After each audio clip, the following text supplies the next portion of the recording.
मेरे आका का जमाना था, हुजूर सल्लल्लाहु अलैहि वसल्लम मदीने से गुजर रहे थे। कौन है इनामुल हक सरकार, कौन है? हुजूर गुजर रहे थे, गुजरते गुजरते जाते जाते मेरे आका ने क्या देखा? हजरत फातिमा ज़हरा का घर है। गौर से सुनिएगा, अगर मुरीद हैं आप मसूदे मिल्लत के, अगर इनामुल हक से सच्ची मोहब्बत है तो गौर से सुनिएगा, कौन इनामुल हक है, कौन मसूदे मिल्लत की बात करते हो? अनवार अशरफ सुनिए, मेरे आका है, मेरे नबी हैं, मदीने से गुजर रहे थे, रास्ते में फातिमा ज़हरा का घर पड़ गया। मेरे आका सलाम करके दाखिल होते हैं, देखते क्या है? फातिमा ज़हरा रोटी बना रही है। मेरे आका आगे बढ़े, बेटी दो मैं चंद रोटियां मैं बना दूं। हजरत रसूल पाक आटा लिए, आटा लेने के बाद एक आटा लिए, उसको बेलते हैं, यानी रोटी की तरह बनाए, उसको तावे पे रख देते हैं, आग पे रख दिए। फातिमा एक तरफ रोटी बना रही है, मेरे आका एक रोटी को लेके आग पर रखते हैं,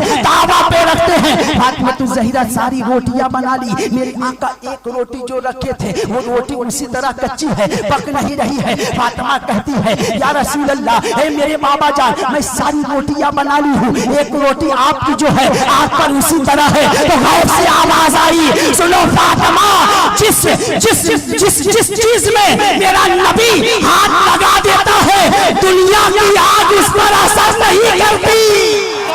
सुभान अल्लाह, सुभान अल्लाह, अल्लाहू अकबर, या रसूल अल्लाह। अब सुनिए, अनवार अशरफ की बोली सुनिए, अनवार अशरफ का तखय्युल सुनिए। जिस आटे में, जिस पानी में, जिस सामान में मेरे आका हाथ लगा देते हैं, वो पानी वो उसको दुनिया की आग नहीं जला सकती है। सोचिए तो सही, मसूदे मिल्लत के रगों में रसूल पाक का खून है।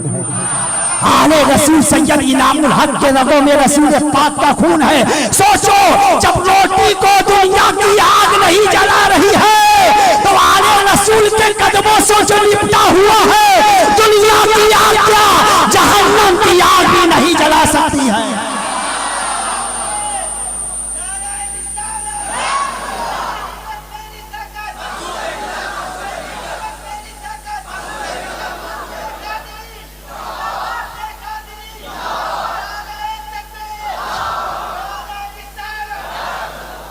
जैसे ही कोई आपके इलाके से सऊदीया गया, एक साल बाद आता है, ठीक ठाक जाता है सऊदी, आया सब हराम, गोश्त पाक का मुर्गा हराम, इमाम हुसैन का खिचड़ा हराम, मसूदे मिल्लत का शरबत हराम, इमाम हुसैन की शरबी सबील हराम, सब कुछ ठीक ठाक था। एक साल में क्या सऊदीया गया, देख कर आया, सऊदीया से कमा के आया था। लोग कहते हैं मजार में कौन है, किससे मांगते हो? गौर से सुनिएगा मेरी तकरीर, उठ बैठ नहीं, जोर से कह दीजिए एक मरतबा सुभान अल्लाह। जो मैं समझा रहा हूँ उसको समझने की कोशिश कीजिएगा। सुनिए, एक इल्मी बात सुनिएगा। लोग कहते हैं मजार में क्या रखा है, मर के मिट्टी में मिल गए हैं। मसूद इनामुल हक सरकार से क्या मांगता है, मर के मिट्टी में मिल गए हैं। गरीब नवाज से क्या मांगता है, मर के मिट्टी में मिल गए हैं। सऊदीया से आया था, ठीक ठाक था, आया, आने के बाद फतवा झाड़ने लगा। मजार वाले क्या देते हैं, मर के मिट्टी में मिल गए हैं। मजार वाले से क्या मांगता है, ये क्या देंगे,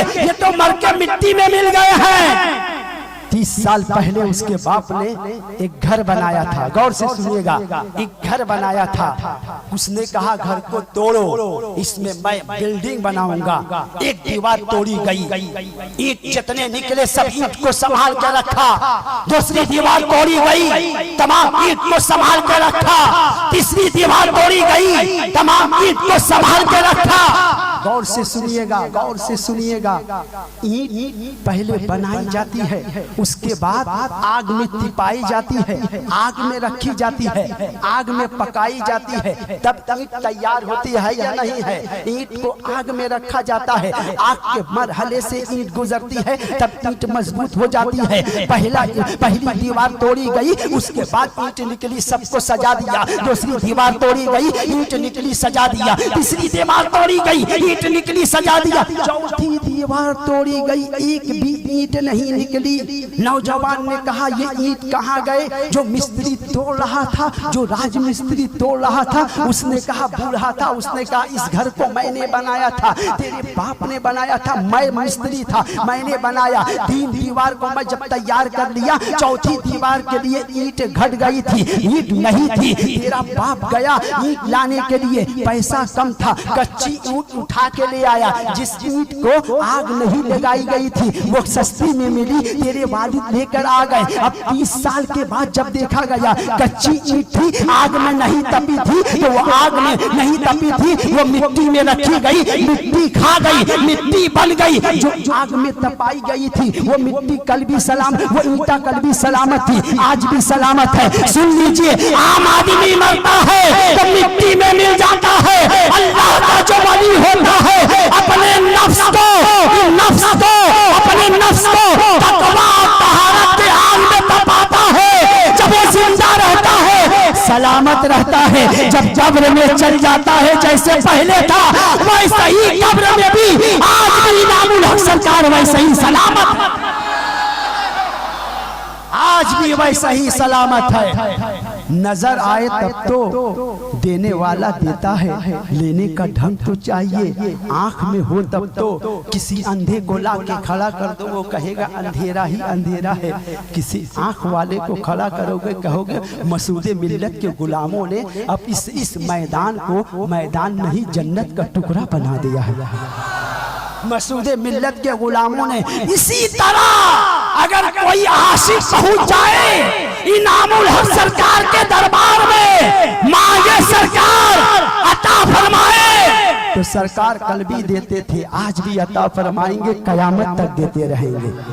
लेकिन मांगने का तरीका तो होना चाहिए। लेने वाला भी देने वाला दे रहा है, लेने वाले को तरीका होना चाहिए। ईंट है ना, ईंट की बात आई है, ईंट की बात आई है, सुनिएगा। ये तो हुसैन की जीत है। इनामुल हक सरकार को देखे, हुसैन का बेटा है। 3 शहजादे आए थे आले रसूल के, देखने के बाद समझ में आया 2 शहजादे, एक नवासा बैठा हुआ है। मैं देखकर सोचने लगा, या अल्लाह, हुसैन का तो एक बेटा इमाम ज़ैनुल आबिदीन था, यजीद के 14 बेटे थे, हुसैन का एक बेटा।